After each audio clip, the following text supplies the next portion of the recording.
Cordell Lochin. How you doing? I'm okay. Good. Also known as Cordell Clyde Cordell Clyde, yes. or Cordell Donovan. Do you have a preference? No, not really. Are there any cool stories behind the different names? One is my father's name, which is my middle name, Clyde. Oh, okay, awesome. So I typically use that for acting. Okay. Lochin I use for business. Donovan was what I used growing up, which was my mother's last name. Okay, awesome. And then back in the Mortal Kombat days, were you going by Cordell Clyde?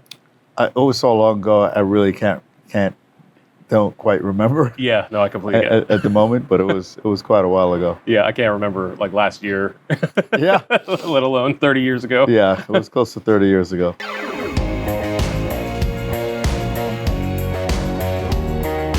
Can you believe how long it's been? It's unbelievable. It's unbelievable. So, really, I just want to get your story because your, I believe, sister-in-law got a hold of me.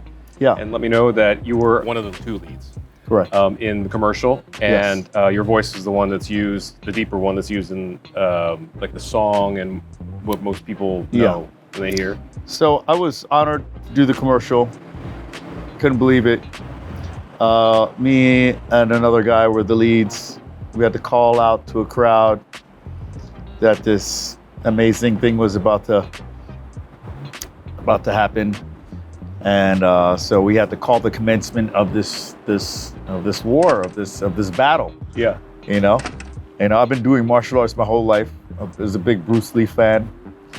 So it was even more of a big deal for me. I actually taught my little brother, Caleb Archer, the husband. Oh yes, I believe he also got a hold of me too. Yes. Mm-hmm. He's a professional Muay Thai kickboxer and a martial arts coach. Wow, so your family's like real life Mortal Kombat. Oh, me and my brother are. Me and my brother are definitely. We're definitely pretty much, live Mortal Kombat guys. Yeah. Oh, that's so cool. I got to yellow tip in Taekwondo and then out. Yeah, Taekwondo is great if you love to kick, and Taekwondo is where it's at, Yeah, which I guess is a good start. How did you get the gig, and did you know what it entailed when you first got it? I can't remember what agent was representing me at the time, but I went to an audition. Okay. I think I had a callback, and Mortal Kombat was a thing at the time, but it wasn't the thing that it is now or what it grew to be. So it's a little bit more of a niche kind of, for a certain pocket of people, and I thought that was cool. I didn't know it was going to be an international, commercial extravaganza. And then I did the commercial, and it was a lot of fun. Weeks, maybe even months later, they called me back, and they said they wanted me to come to the studio, but I had to sign off without my agent's permission for them to use my voice. And at the time, it was a few $1,000s, and that was a lot to me. And yeah, and I had no problem doing it, and I actually have no regrets to this day. I do wish that that I'd done it through my agent. I could have still been getting paid, but I don't think they could have afforded to at the time, or maybe they didn't know what a large thing it was going to become. So I went down to the studio. I had a great time with those guys. They had me scream that thing about, I don't know how many times. Took a break, drank some water, drank some tea, screamed it again, did different feelings, made it a little louder, made it a little less loud, a little more aggressive, a little deeper. They had me do, so many different variations. And I guess they went through and chose the variations. and so this was after the commercial was filmed? After the commercial. It's like maybe weeks, months after the commercial. Okay. I was surprised to get the call. And and then what happened was I went to the movie theater, and and the song came on, at the beginning of the movie. And I was like, wait a second, that's my voice. Oh my God, that's me. And then it came on again, everybody said, Cordell's your voice. And it was directly, you could directly hear it was my voice. And And I was really, really excited. And then I heard, I was in a nightclub one day and they were playing it. And I was like, that's my voice again. Oh shit. And it was a kind of cool thing. So That song really brought EDM to like the mainstream. Yeah. And so they still continue to use my voice, and it's a great honor to me. Have you heard the 2021 version? The 2020, I've heard my voice again. Yeah, I think they only did the cry like once in it or something, but Yeah. it's weird. Between me and you, it's a great effort. I don't want to diss the DJ that did it, but like there was something about the original one. It felt like a fight, like it was just constant, like, energy. It didn't capture the feeling of Mortal Kombat at the time, and it was also it was a good transfer, a good transcendence for that fight world and culture into the EDM music world. Yeah, and it kind of like united. I don't know how to say this. Like I was telling a friend on a podcast that it was kind of like naturally inclusive, and especially for its time. Yeah. It was like ninjas and Asian thunder gods, and then like a cop. Yeah. And the army lady. And stuff, and then that yell, the Mortal Kombat, it kind of like unified all of those things. Together. So it was like good work on that. Yeah. So you knew that you were going to be that role before you got to set? I knew that I was one of the leads on the commercial. Okay. I didn't know what the commercial was gonna require of me and what I had to do. But I knew yelling Mortal Kombat would be a part of the commercial. Yeah. And I didn't think that it was gonna be in a city atmosphere and anything, because when I envision Mortal Kombat, I'm thinking like gonna be out in like the woods somewhere. Yeah. And, so I thought maybe we were gonna go to a studio. I just went to a location where I was sent, and I didn't have to do a lot of work on the commercial. I think most of the time they were filming the extras moving around.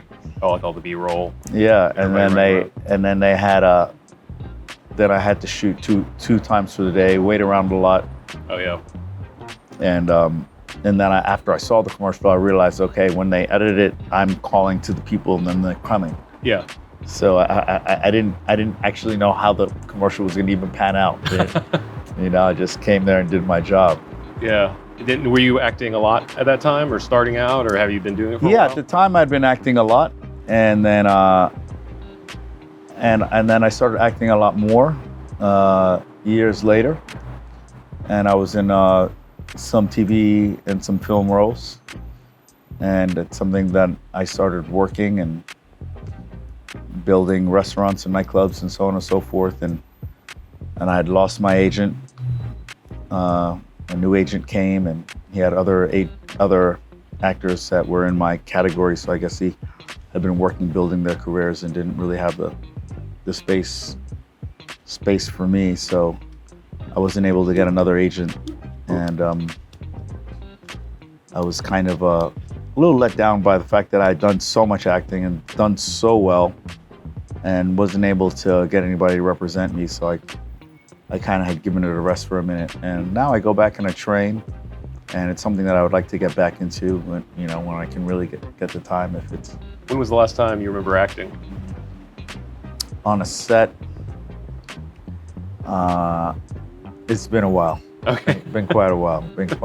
As far as I know, it's not very common for like sound bites from a commercial to go into so many other things.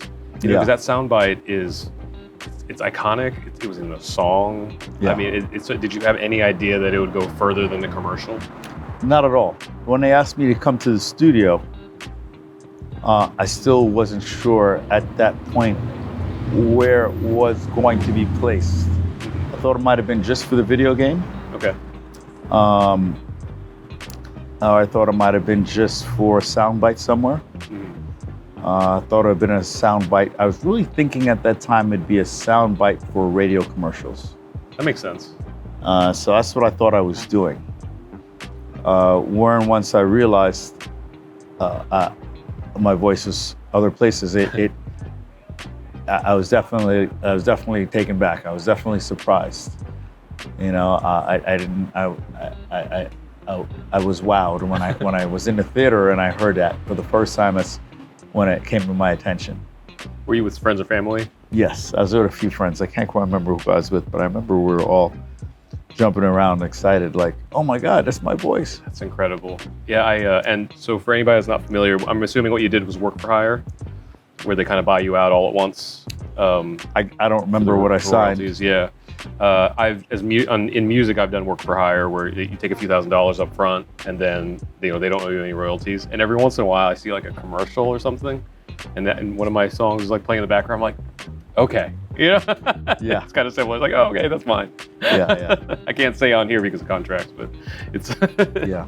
it's exciting. And the thing was, maybe, it goes one of two ways. Maybe they wouldn't have been able to afford to give me a royalty, so they wouldn't have been able to use my voice. Yep. So if that was the case, then I'm glad that I'm glad that I did it. However, if they could have afforded to give me the royalty, then that would have been nice too. So if there's anybody out there who wants to give me a royalty on that voice, I'm easy to find. If not, I understand. We'll have his Instagram in the description below. Is there any other socials that you prefer? No, I'm just Cordell NY on Instagram, Facebook. Which is another question I had. I wasn't able to find you before your sister-in-law got a hold of me because I wasn't able to find the credit anywhere. Did you choose not to have that on there, or did you just kind of get lost in time? Or I have no idea. I wasn't. I didn't even know about it. I never checked for my credit. I never thought about the credit. Never even thought about taking credit. It's clearly my voice. That's something that's weird about things that, like you said, Mortal Kombat had just started to like be on the rise because the arcade machines. I was 10 or 11 at the time, way too young to be playing the game, but I love the game. And then that commercial told us it was coming home to my Sega, and I think that was the popping off point. So beforehand, when you're filming it, nobody knows. So who knows what happens to records and stuff like that, So I get that. Well, for the record, it is me. Yeah. Be nice to get the credit. I'm just happy I did the work. Yeah. And happy I know, and people that know me know. Yeah. But I guess it's just one of those things. I don't know if it's something that they didn't want to give me credit for, or maybe because I signed a dismissal for them to keep it, they thought maybe not to give me the credit. I'm not quite sure the politics of that. Okay, gotcha. Yeah, no, I get that too because I'm a musician, so sometimes paperwork kind of goes over my head. Yeah. I try not to let it, but yeah, it's interesting. So speaking of the song, you said you were in a club when you heard it for the first time besides the movie. No, I was in a movie theater. Yeah, you were in the movie theater, you saw it, and then you were in a club outside the movie. I was in a club. You heard it. Months or years later. And what was that feeling like, I was again taken back. I was like, oh shit, there's my voice again. Yeah. And I was trying to tell my friends, that's my voice. And I think the friends I was with at that time weren't putting it together. I think, Cordell, you might have had too many drinks. So I'm like, no, you remember when I did the commercial? I was trying to explain. Yeah, it does kind of read for anybody who doesn't know is one of those bar stories, right? Yeah. People to this day still don't believe me. I mean, I tell people when it comes up, I'm like, oh, that's my voice. They're like, get out of here. No, it's not true. Are you serious? Why you never tell me before? So that's actually a good question. Is there anything you know of that could bring official records or evidence or something that it was you? And it was 30 years ago. Yeah. Wish I had a copy of that paper I signed. Right. I'd love to reread it, see what it says, but it'd be impossible to find. I don't think it exists anymore. Do you ever, this might be a dumb question, do you ever do karaoke to the song? No, never have. I've never done it. I've never. It'd be kind of be like tequila, yeah. Just every. I don't think there's enough lyrics in the song for karaoke. Yeah. Well, there's the character names, and then test your might, and then your line. Yeah. I don't think that would exist in karaoke. I don't think I format that song for karaoke. Yeah. So, just to make sure I got this straight. So, you auditioned for the role. You knew you were going to be one of the mob leaders, one of two, if I'm not mistaken. I knew I was going to be one of the leads. Yeah. And then you did your shots independent from the rest of the crowd. Then you went later in ADR to do the voice again, because I'm assuming it was probably really noisy out there. Yeah, I went to a music studio or to a sound studio. And then after that, it was pretty much out of your hands. After that, and then that's when you saw it in the movie. It became a cultural phenomenon. After that, it was over. And then you said you got into like nightclubs and restaurants. So Yeah. I guess it's a good segue into like what you did after that stint in acting. I and used stuff. to. I ended up doing a lot of big parties, a lot of events. I did the Door, Tunnel, Twilo, Vinyl, the Roxy. I did the Door at a lot of places, and I went on from there to promote and organize huge events and parties, weekly parties, one-time events as well. And then I did that for quite a number of years. And then from there, I went on to build a place called La Esquina, and then another place called The Box, and a couple other places since then. Were these in New York and LA? Yeah, I was in New York places, all Okay, New very York. cool. And are you native to New York? Born and raised in New York my whole life. Awesome. I don't have like the, I don't know what you call it, like the stamina for New York, because it's an awesome place, but it takes like this endurance. I guess being born there, raised there, I didn't realize that until having spent some time other places. Yeah. It was like, well, the pace is a little different, the lifestyle. I kind of get used to the noise, the hustle and bustle, the moving, the whole pace of New York. Yeah, and is that still what you're doing now? I'm out and spending some time in LA, but I'm still based in New York primarily. Doing like restaurants and stuff like that? I'm also working on some cannabis projects. It's a good time for the business, Yeah. And we're out in Venice Beach, which is arguably one of the capitals for this business. So one of the capitals of the world for marijuana. California itself is probably the capital of cannabis. So would you say that you're more of like an entrepreneur these days Yes. then? I've always been an entrepreneur. Very cool. Yeah. And you said you would like to get back into acting. Would you want to ease in onto it, or do you want to? Yeah, I would. I still love to practice acting and do different kind of character acting. Yeah. And it's just like a fun kind of home hobby for me right now. Help friends with lines at times. And sometimes, I'll pick up a little script and play with the role. So it's more like a fun thing for me. But Yeah. I wouldn't mind to maybe put that back to screen again. Well, here's hoping the new movie does well, and then that sequel happens, and everybody's watching. Hey, I'm right here. Just let me come read. Let me come read and audition for a role. That's all I ask. What role would you like if they did a sequel? Oh, I don't know. I can do all those fancy kicks and all those martial arts, so I'll take any one of them that I get to use a little bit of skills. Yeah. I have some questions from the internet, if you don't mind. Some of these you already kind of partially answered, but I guess you can expand on some of them. My friend Jason asks, how does it feel to go down in history and remembered for yelling 2 words? What was it like then at its height, and what is it like now that the internet has enabled people to kind of find out more generally? Well, then when I was doing it, I didn't know I was being put into history. Mm-hmm. So now the aftermath of that, I'm kind of honored. Also being a martial arts fan and a Mortal Kombat fan, I'm happy that I'm a part of the legacy. Even though I'm a very small, minimal part of legacy, it's a good feeling. It was nothing I ever intended on or ever knew was going to become. Mm-hmm. And I never knew I was going to become a part of the legacy either. Yeah. So both of those feelings are nice. Seeing it turn into what it did, and then actually being a part of it. And no, I never knew. Yeah. And then my friend Levi asked, and actually you kind of pretty much answered this, like, who do you think you're screaming for? And you're saying to the crowd to kind of like get them together. I think I'm calling for the commencement of a great battle. Oh, yeah.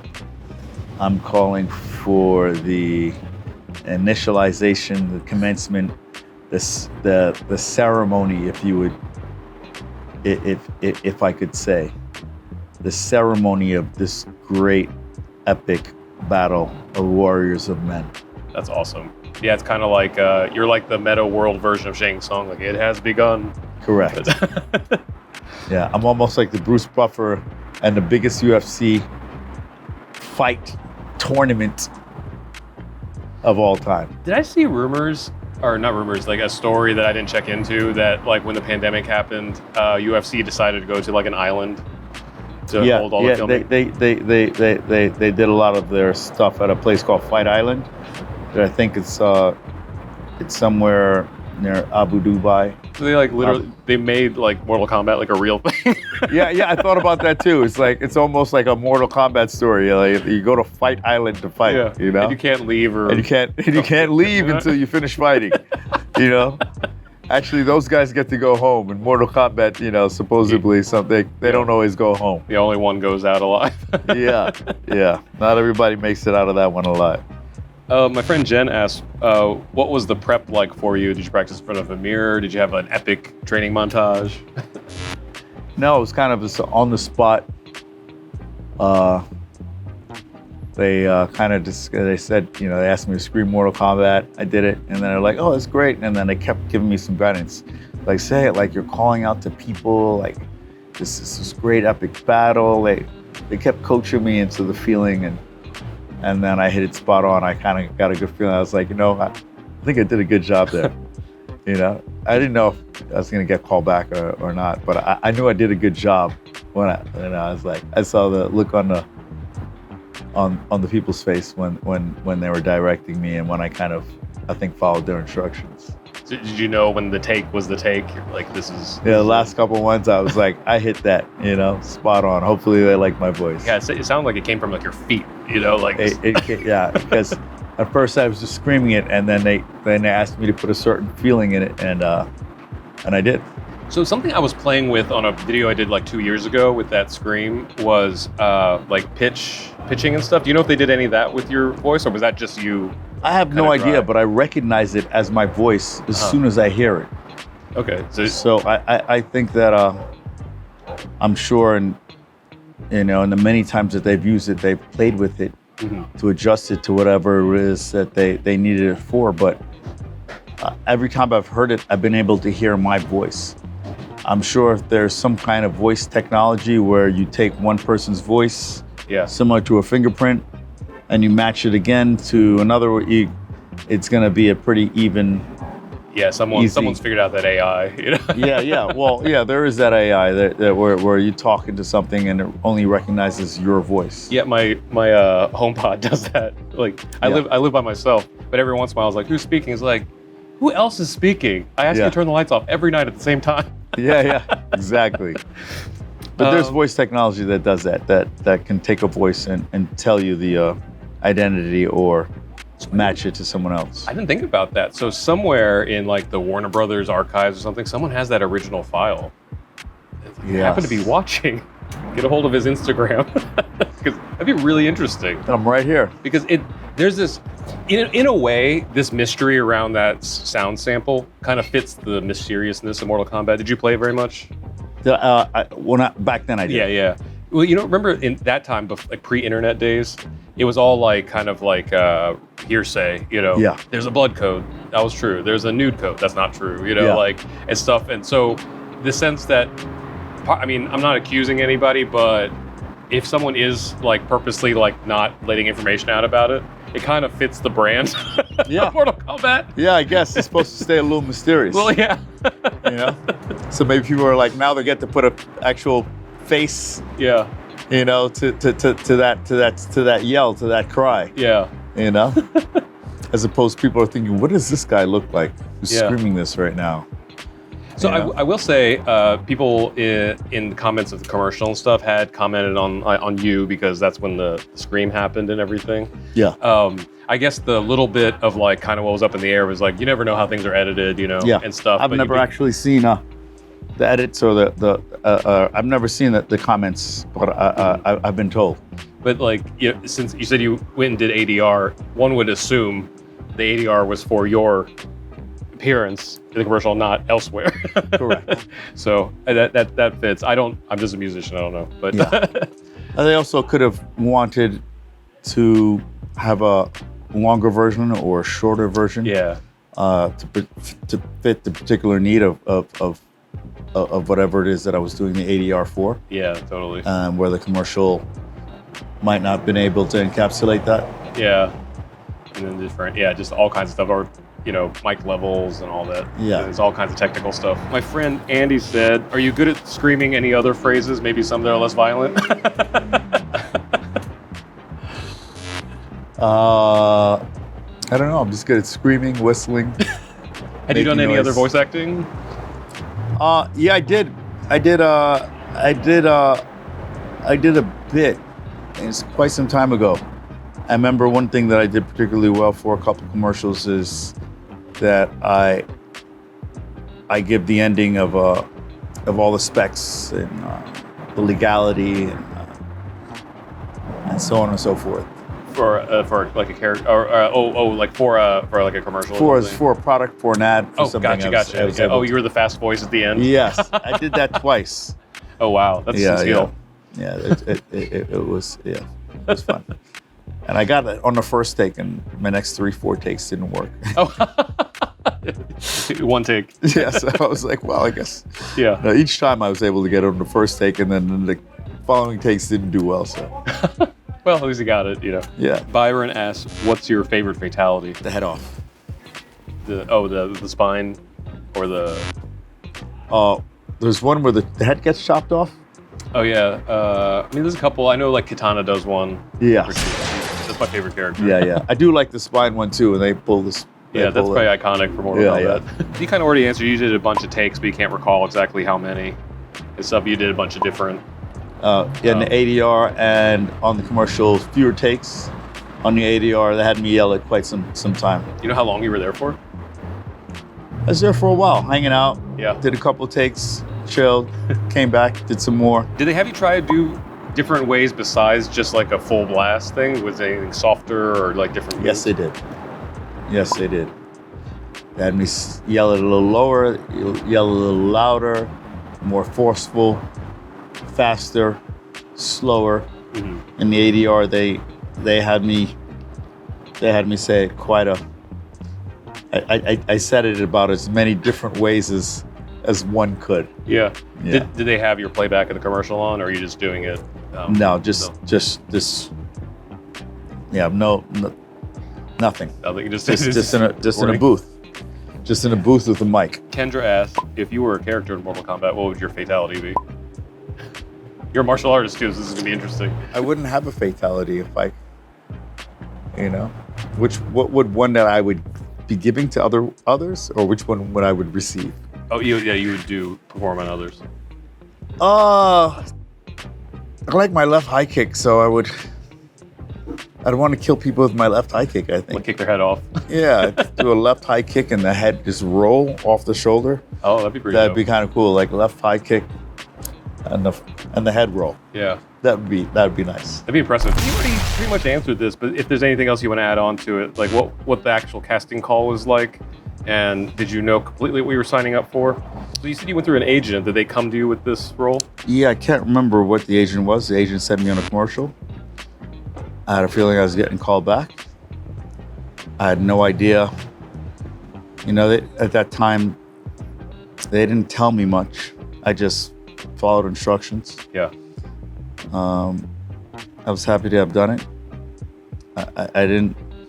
I was excited about the more because I was playing it on the actual arcade. Yeah. It wasn't yet in the home systems.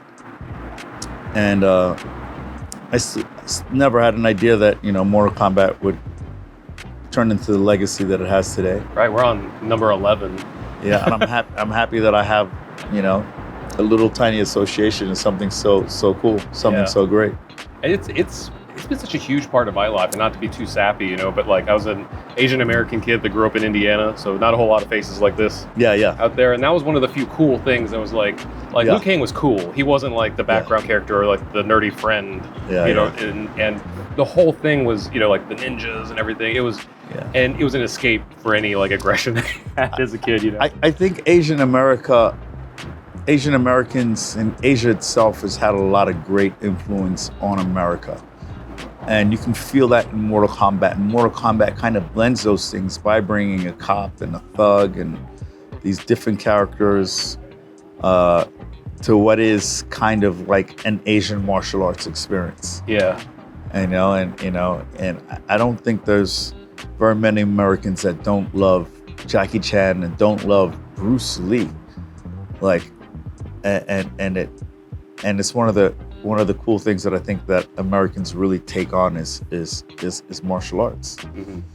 And a lot of that comes from, Asian culture.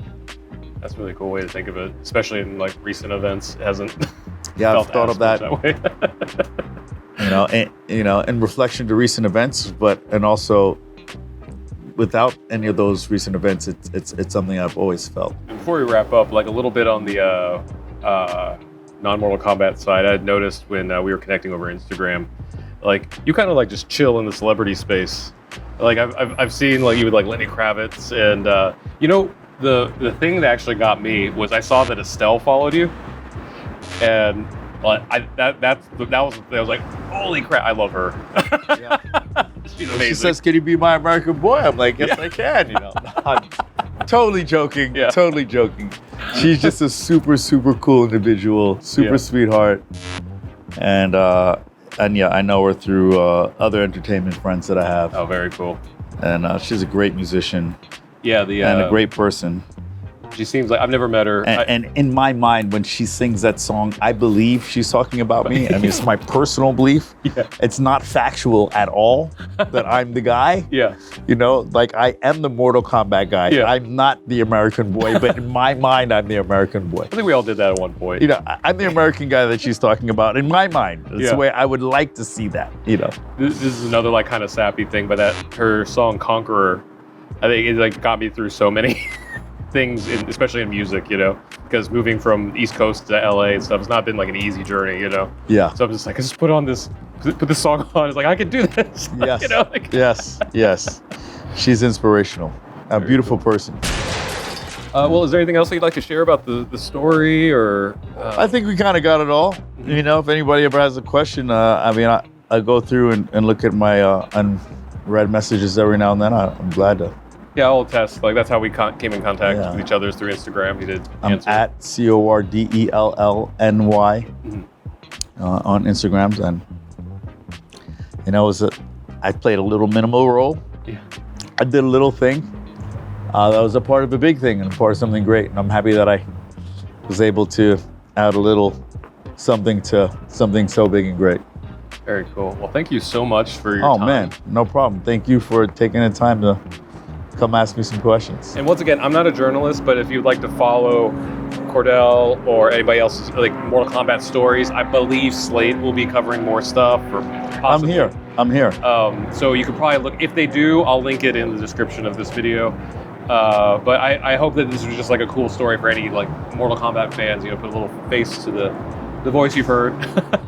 And before we go, can you do it once for us? Mortal Kombat! Yeah. I can feel that in my chest. Thank you so much. Have No problem, a great day. You too, have man. a safe trip back to the East Thanks Coast. a lot, man.